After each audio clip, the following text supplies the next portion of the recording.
RTI ಕಾರ್ಯಕರ್ತ ವಿನಾಯಕ ಬಾಳಿಗ ಹತ್ಯೆಗೆ ಸಂಬಂಧಿಸಿದ ಪ್ರತ್ಯೇಕ ಪ್ರಕರಣದ ಆರೋಪಿ ವಿಘ್ನೇಶ್ ನಾಯಕ್ ಅವರು ಆತ್ಮಹತ್ಯೆ ಮಾಡಿಕೊಂಡಿರುವ ಸ್ಥಿತಿಯಲ್ಲಿ ಪತ್ತೆಯಾಗಿದ್ದು, ವಿಘ್ನೇಶ್ ನಾಯಕ್ ಅವರ ಸಾವು ಹಲವಾರು ಅನುಮಾನಗಳಿಗೆ ಎಡೆ ಮಾಡಿಕೊಟ್ಟಿದೆ.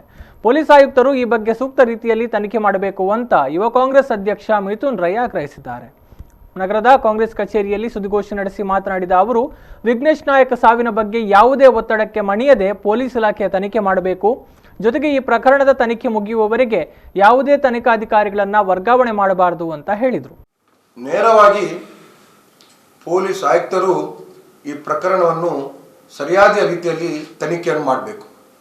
ಯಾವುದೇ ರೀತಿಯ ಒತ್ತಡ ಇಲ್ಲದೆ, ಯಾವುದೇ ರೀತಿಯ ಒತ್ತಡಕ್ಕೆ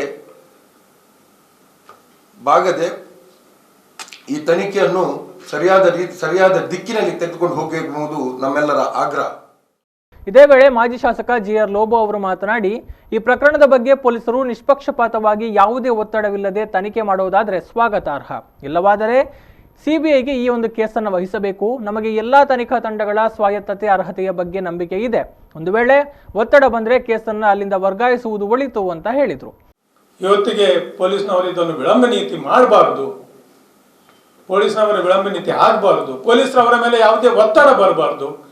ನಮಗೆ ಸ್ವತಂತ್ರವಾದ ನಮ್ಮ ಯಾವುದಾದ್ರೂ ಕೇಂದ್ರ ಅಥವಾ ರಾಜ್ಯದ ತನಿಖಾ ತಂಡದಿಂದ, CBI ಆಗಲಿ ಅಥವಾ COD ಆಗಲಿ, ಆ ತನಿಖಾ ತಂಡದಿಂದ ನಿಷ್ಪಕ್ಷಪಾತವಾಗಿ ಸ್ಪಷ್ಟವಾದ ತನಿಖೆ ಆಗಿ ಇದರದ್ದು ಉತ್ತರ ಜನಸಾಮಾನ್ಯರಿಗೆ ಸಿಗಬೇಕು ಅಂತ ನಮ್ಮೊಂದು ಆಶೆ. ಸುದ್ದಿಗೋಷ್ಠಿಯಲ್ಲಿ ಕಾಂಗ್ರೆಸ್ ಮುಖಂಡರಾದ ವಿಶ್ವಾಸ್ ಕುಮಾರ್ ದಾಸ್ ಮತ್ತಿತರರು ಜೊತೆಗಿದ್ದರು.